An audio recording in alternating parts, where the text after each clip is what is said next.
afternoon.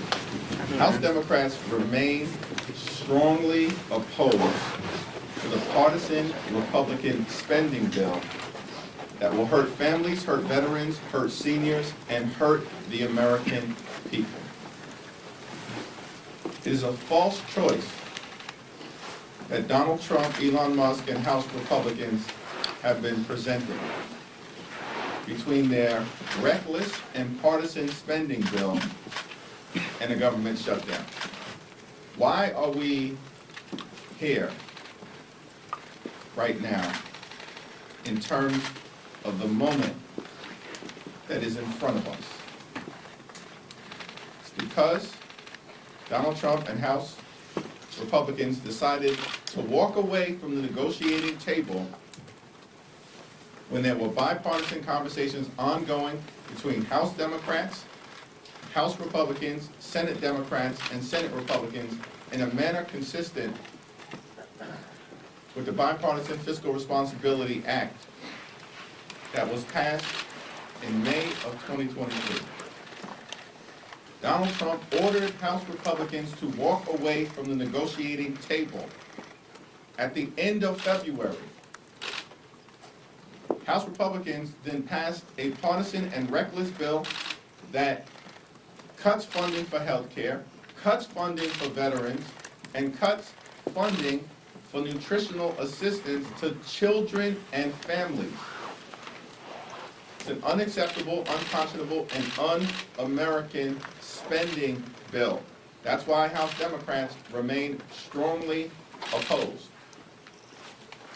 Donald Trump orders them to walk away from the negotiating table. Step one. Step two, House Republicans passed a partisan and reckless spending bill. And then step three, House Republicans get out of town. Where are they at right now? House Democrats are here. We're ready to pass a 4-week spending bill that keeps the government open and will allow the House and the Senate to negotiate an actual agreement that meets the needs of the American people. But we do not support a bill that is designed to hurt the American people that Donald Trump and far-right extremist Republicans are trying to jam down the throats of everyday Americans. Now I yield to our distinguished whip, Catherine Clark. Thank you so much, Mr. Leader. Proud to stand here with you and Chairman Aguilar. What we saw is a GOP that campaigned on a promise to the American people that they would lower their costs, they would make their families safer. And in the last 7 weeks, we've seen them do just the opposite. They've slashed Medicaid. They've taken away veterans benefits. They are attacking the funding for our public schools. They are out there saying elimination of Social Security and Medicare, it's the only way to balance our budget. And we have been clear with this process that led us to this vote today that we would join them in any CR, in any spending plan that protected Social Security, Medicare, Medicaid, veterans benefits, feed hungry kids in this country, and keep our schools open. But that's not what they did. And when they put forward this bill, not only is it bad on the four corners of it, but we saw House GOP member after House GOP member come out and say in public, I wasn't sure about signing on to this until I met with the Trump administration, and they told me this is their vehicle for further dismantling the services that people who work for a living depend on in this country. And that's why we're unified in our opposition. And we are not going to buy into this false binary decision that it's a parade of bad choices. We know that already. We know what this administration and their enablers in the GOP and Congress are doing to the American people. Shutdowns are terrible, but so is this dismantling and this scheme to take deserving taxpayers' money and give it to the billionaire class. Each and every step of this is part of that scheme against everyday Americans who are waving their hands at this administration and saying, live up to what you told us you would do. You are betraying us. There's a reason the House GOP said, let's cancel town halls, because they don't want to face the voters they are betraying. So we're saying at this moment, come back to the table. Come back and negotiate. We've never had a shutdown where one party controls the White House, the House, and the Senate. That has never happened for a reason. And so this is a very unprecedented situation and an unprecedented disaster for the people who sent us here. If we do not do everything in our power to fight back and say, come back to the table, make a plan that is centered around the American people. And I'm proud to join in this fight with my friend from California, Chairman Pete Aguilar. And thank Whip Clark and Leader Jeffries for their continued leadership of House Democrats who have been very clear what side we're on. Leader Jeffries has been consistent in saying we will always stand up for the American people. They are asking us to fight back against this slashing attempt to gut Medicaid, cut Social Security, eliminate the Department of Education, all so the billionaire class can pay less in taxes. This is a fight we're having today and tomorrow and next week, and as long as we were here in Congress. Our constituents are worried about how they're going to pay the bills, how they're going to buy a home, how they're going to send their kids to college. They are seeing their prices go up, and these Republican policies tank the stock market. They're not following the Beltway news of who's up and who's down, but they are very attuned to the Republican recession and that it could cost them their health care and their job. And they know when their elected officials are willing to fight for them. They know when someone is looking out for their own pocketbook or they're looking out for their own self-interest. That's why House Democrats will continue this fight and to continue everything we have done to center this around the American people. And we'll continue to do that under the leadership of Hakeem Jeffries. Questions? Mr. Leader. Mr. Leader. Has Senator Schumer, in your mind, acquiesced to Trump?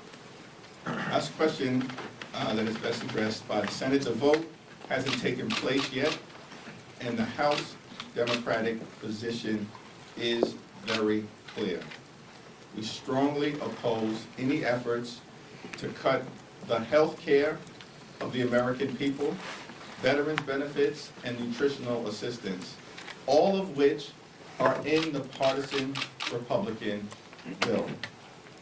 We're going to continue to support Social Security, Medicare, Medicaid, veterans benefits, and public schools, while Donald Trump and House Republicans try to take a chainsaw to these important priorities of the American people. We'll see what happens over in the Senate. There are still undecided and undeclared senators, and we anxiously await that vote. Mr. Leader. Is it time for new leadership in the Senate? Next question. Mr. Leader. Mr. Leader, first, can you clarify, are you encouraging your Senate colleagues to vote no on cloture, not just the bill itself? We've been very clear. We strongly oppose the reckless Republican spending bill. Period, full stop. Our position, repeatedly articulated this week, speaks for itself. Mr. Leader. As Senator Schumer talked to you before making his announcement, can you tell us what he told you and what you said back to him? He and I have had repeated and private conversations throughout the week, and those conversations will remain private. Leader Jeffries. Have you lost confidence? Have you lost? On the Senate side, they have a much more difficult path than you do on the House side. You guys could all remain united and the bill would still pass. If Democrats stay united against this, the government will shut down. Do you What would you have expected Schumer to do? This is not about one individual. This is about the American people. That's our view, right? We made a decision based on the four corners of this bill. It will hurt everyday Americans, in our opinion, as Donald Trump and House Republicans have been doing for the last several weeks. Donald Trump promised to lower the high cost of living in the United States of America. In fact, to lower grocery costs on day one. Costs aren't going down, they're going up. Inflation is going up. You know what's going down? The stock market is going down. Consumer confidence is going down. Consumer spending is going down. Republicans are crashing the economy in real time and driving America toward a recession. That's what we're concerned about. Not individuals, the American people. But is a shutdown, Catherine, worse? and then Peter, how you Is a vote. shutdown worse Catherine, than I think the bill? what the problem here is that's a false question, that's a false choice. Schumer said it wasn't. But this is the House position, that we need to go back to the negotiating table, which they walked away from. They walked away from it, and it's why you see both the Senate and the House chairs of appropriations saying 30 days. Give us 30 days to put the American people's voices back in this process. And when you're in the minority, you only have a few real points where you can use the powers that you have, the procedural moves that you have, to do the right thing by people who are terrified of where this country is going and where it's gonna leave them and their families. So back to the negotiating table, why is that some wild-eyed idea? It's like, let's come back together. If you're serious about cutting costs, protecting Social Security, Medicare, Medicaid, our schools, our veterans, come back to the table and work that out. The choice of having a shutdown when you're the party that runs everything is preposterous. It's just outrageous. They're even trying to say somehow that's the choice that Democrats are making. You run everything, but what you're trying to do is scam the American people out of their money and the services they paid for and they deserve. So, let's be realistic about what this fight is. We are simply saying, go back to the negotiating table. It's not about a shutdown versus a particular spending bill. It's, are we going to center around the American people and do what's right for them, or are we not? Peter, how you vote? And all these, fun DC words, cloture, continuing resolution, what the American people need to know is that House Democrats are willing to work in a bipartisan way to keep government open for 30 days. That's all we want. That's our solution. It's not perfect. It doesn't solve all of our problems, but it centers the debate around the American people. It pauses what would be a reckless shutdown at the hands of Donald Trump, and it says, let's keep negotiating. Let's work on our funding bills. Let's give Rosa DeLauro and Tom Cole, Patty Murray, and Susan Collins some time to work on these spending bills, and then let's come back and let's see what the next couple of weeks hold. But we have to pass funding bills in a bipartisan process. It's a 3-page bill probably. It's not 99 pages that cuts the veterans' care that they deserve. It's a couple-page bill. We could put that on the floor. We can get that done. We could pass it. We could go home. We can talk to our constituents about this, and we can center this around the American people. So, Mr. Jeffries, it sounds like this message was sent to the Senate, received, and then they decided yesterday, for whatever reason, maybe they didn't have the votes, Leader Schumer decided to walk away from that and go with the GOP plan. There are some colleagues of yours here in the House that feel betrayed. Is that what you're feeling right now? Vote hasn't happened. There are undecided and undeclared Democratic senators who are evaluating what is the right thing to do for the American people. We've made that decision as House Democrats, and we're going to stick by that decision because we believe we are on the side of the American people. Mr. Leader, House Third row? Yeah, Leader Jeffries, when it comes to FY26, looking to September, some Democrats have expressed concerns that seeing how the process had played out this week will set a tone for the upcoming fiscal year. Do you share those concerns, and what have you learned from this process for the next fiscal year? Our general view is that we do not want to shut down the government. But we are not afraid of a government funding showdown. And we will win that showdown because we stand on the side of the American people. What's the difference between a shutdown and a showdown to you? Next question. To follow up, though, you talk about the problem with saying, oh, this isn't just one individual, but still, doesn't this still send a message to Americans, the fact that it's the leader of the Senate, Democrats, who has already said he's making this decision, and you already have 66 of your House colleagues sending him a letter saying that they're not approving of this? When I travel the country, the American people are concerned about if their kids get sick, can they go see a doctor? And we have a problem with the fact that Republicans are cutting health care in this partisan spending bill. There are veterans in this country who want to know that after serving this country, sacrificing, putting their lives on the line, that their country will be there for them in the way that they were there for America. There are mothers and fathers who are struggling to make ends meet. They are working hard. They're playing by the rules.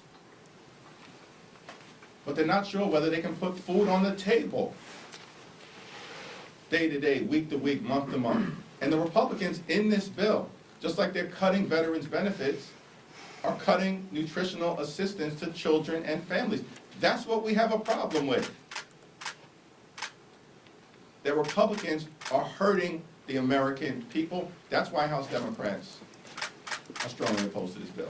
Leader Jeffries, Senator Chuck Schumer is from your state. He clearly has a different view of this than you. He is not saying let's go back to the negotiating table. He's saying let's take this vote. So have you lost confidence in him, the fact that you guys see this so differently? Next question. Leader Jeffries. I want to go back to my colleague's question. Can you clarify what you mean by showdown versus shutdown, that you guys are ready for a showdown but not a shutdown? What is a showdown versus what may occur if the Senate takes this vote? Listen, it speaks for itself. Let's be clear about the party who shuts down the government. It's not Democrats, it's Republicans, repeatedly. In the 1990s, House Republicans, led by Newt Gingrich, shut down the government twice because they wanted to cut Medicaid. Democrats rejected that position. And Republicans were forced to reopen the government and engage in an unconditional surrender. In 2013, my first year in the Congress, House Republicans, the Tea Party, Ted Cruz, they shut the government down 14 days in October because they wanted President Obama and Democrats to repeal the Affordable Care Act. He told us my way and the highway. We showed them the highway. And after 14 days, Republicans engaged in an unconditional surrender, and the Affordable Care Act is alive and well. And all of us were here. And in various forms of leadership during the 35-day government shutdown. It started in December of 2018, and it carried all the way into February or so of 2019. In that shutdown, Donald Trump closed the government because he wanted Democrats to divert taxpayer dollars, billions of taxpayer dollars, to pay for his medieval border wall that he promised Mexico would pay for. And he wanted to take American taxpayer dollars away from defense and national security. We told him to get lost. And after 35 days, Republicans engaged in an unconditional surrender. What I'm saying speaks for itself. Check the history. We're on the right side of the American people. We don't want to shut the government down. They do. But we're not afraid of a showdown. Mr. Leader, House Democrats have been united in their opposition against this continuing resolution, but that's a different position that we're hearing from Senate leadership. How does this not play into those accusations that Democrats are not unified? House Democrats remain very unified. Let me yield to Kathleen Clark and Pete Aguilar. But what about the party itself? I mean, You asked the question. we're hearing two different messages. You asked the question, can we answer it? Yeah, absolutely. Yeah, I think what we've seen time and time again is that we have come together. Listen, we're here on behalf of House Democrats, and we know who we have to fight for. We are in a crisis that has been happening in the last 7 weeks. We have seen Doge and Elon Musk going into our most secure data banks, rifling through people's healthcare information, social security information. We don't know what they're doing with that. We are taking them to court, over 100 lawsuits, and we are winning on behalf of the American people, but it doesn't stop their chainsaws. They're going right through everything the American people need to be successful. They're telling us they'll eliminate Social Security. They've already voted in the House to devastate Medicaid. You cannot take Medicaid away and not close nursing homes in this country. Take away health insurance from children, and close rural hospitals first, but other hospitals will follow. And you can't do that to Medicaid and not soar the costs of health insurance and healthcare in this country for everybody else and put an undue pressure on Medicare. So what we're saying is, you have to choose a side right now. We have to fight for our country, for our national security, and most of all, for the security of families at home. And we are united in that. And this parlor game here about, most American people, they can't name us. They don't know who Chuck Schumer is, but they do know what this administration and Elon Musk and the GOP are planning for them. And it's why you're seeing this uproar in town halls. It's why you are seeing in very, very Republican parts of this country, veterans expressing their frustration and their outrage that they've cut 7,000 of them from jobs, that they have a spokesperson from the White House who says, well, those veterans weren't fit to work. But your party's not on the same page here. Schumer's arguing that a shutdown would be more catastrophic because the White House would choose which federal agencies remain open and would thus give more power to Doge. Our party is united on this front, that we will stand with the American people. And we are having a disagreement here. But this is what unites us, is that we're going to continue to work for those people who work for a living, who are looking at their budgets, their family budgets. They're not sure they're going to make it, and they're not sure their place in the future. And as they see their retirement, their Social Security, all being threatened, when they can't afford childcare and eggs and the basics, and they certainly don't know how their kids or they can afford to buy a house, those are the issues that we are saying, come back to the table and work on. I had the privilege of presiding over the House Democratic Caucus Retreat with Whip Clark, Leader Jeffries, and Vice Chair Liu over the last few days. And to a person, House Democrats knew the task at hand. We knew we had to talk about the 2024 election, and we did. We knew we had to talk about how we defend against Elon Musk, Donald Trump, and House Republicans coming after their health care. And we knew we have to talk about an affirmative agenda to lower the costs that people face. We did that. And to a person, House Democrats understand what is in front of us. We know that this is about the American people. Now, I don't expect our Senate colleagues to lose a lot of sleep or to think a lot about how House Democrats feel. What we're asking them to keep in mind is, how do the American people feel? How will the American people feel when Donald Trump and Elon Musk have more authority and ability to comb through agencies, to fire veterans, to cut benefits? How will the American people feel, and is that a vote you're comfortable owning? I think that's the question that the Senate has. We are comfortable as House Democrats that we are standing for the American people in this moment against this Republican assault on working class families. Leader Jeffries. Mr. Leader, you have dodged multiple times questions about whether you have confidence right now in Chuck Schumer. Can I just, to clarify here, none of you are willing to say at this point that you have confidence in Chuck Schumer as leader? You keep engaging in these parlor games because you want to take the focus off the American people. What we're saying is we look forward to continuing to work with our Senate colleagues, all of them, in opposition to the extremism that's being unleashed on the American people. But the focus right now is on everyday Americans, on children, on families, on veterans, on the people that we are fighting for, who Donald Trump and House Republicans are intentionally trying to hurt in a moment where Donald Trump and that whole crew, they are tanking the economy in real time, failing to deliver on their promises to make life better for the American people. And in fact, things are getting worse. That's why Donald Trump's poll numbers aren't going up, they're going down, just like the stock market. We're asking that because real people are protesting. There are 11 people that were arrested today outside of Schumer's office. That's the only, we're not playing any tricks. We're just asking. Yeah, I travel the country. Yeah.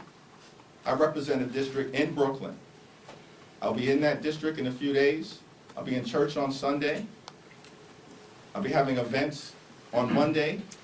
We have a Medicaid Day of Action on Tuesday. I look forward to reporting back to all of you when I've had conversations with those very everyday Americans that you're talking about, that Pete's privileged to represent in the Inland Empire, that Catherine's privileged to represent in the Commonwealth of Massachusetts, and that I'm privileged to represent in Brooklyn. But I know what they say to me about what matters to them, the fact that they have been struggling to get ahead in an America that's the wealthiest country in the history of the world. It's not acceptable that far too many people are struggling to live paycheck to paycheck, can't get ahead and can barely get by. That's not acceptable. And that's why House Democrats are taking a stand. Thank you. Thank you, Mr. Leader. Thank you.